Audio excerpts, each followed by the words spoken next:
नमस्कार. नमस्कार. काय तुमचं नाव काय? अनिता बोंगाळे. गाव कोणतं तुमचं? देवराष्ट्र. देवराष्ट्र. तालुका कोणता आहे? तालुका कोल्हापूर. ही कडेगाव. कडेगाव येतं. आलता त्यावेळेला काय त्रास होत होता तुम्हाला? आणि तर त्यावेळेला मणक्याचा जास्त होता त्रास. हां असं बसलेलं उठवत नव्हतं. हां. आता लय फरक आहे.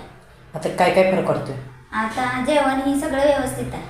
हां. आणि कामाचं पण असं जास्त केलं तर दुखत नाही, काय नाही.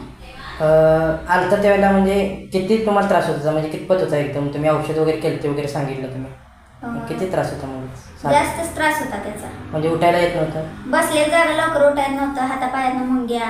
हां. आणि नंतर जेवणही कमी. हां. मग दवाखाने केले तुम्ही? भरपूर केले. मग त्या दवाखान्यात काय फरक पडलेला तुम्हाला? नाही, मग ती गोळ्यापुरतच की फरक. हां.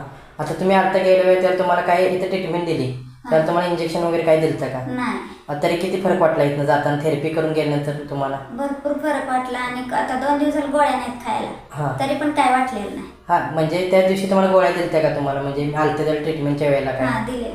हां. ट्रीटमेंट करताना काय दिलं का इंजेक्शन नाही. काय? पण थेरपी नंतर किती तुम्हाला फरक वाटलेला?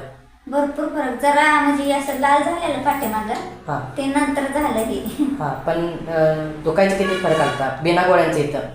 नाही दुखलेलं. दुखलेलंच नाही. नाही. आता गोळ्या संपून पण काही अडचण काय नाही? नाही. आयुर्वेदिक गोळ्या वगैरे घेतल्या त्या गोळ तुम्ही, हां. तरी त्यानं फरक वाटतोय? आता हो. दुखतंय वगैरे असं काय? काय नाही दुखत. 1% पण दुखत नाही? गोळी खावा किंवा न खावा, हां, अजिबात. पहिल्या गोळ्या खाल्ल्या तरच उठा यायचं. हां. आता तसं काय वाटतंय का तुम्हाला? नाही. तसं काय वाटत नाही? नाही. समाधान वाटतंय का तुम्हाला ट्रीटमेंटमध्ये? फरक वाटतंय? फरक आहे.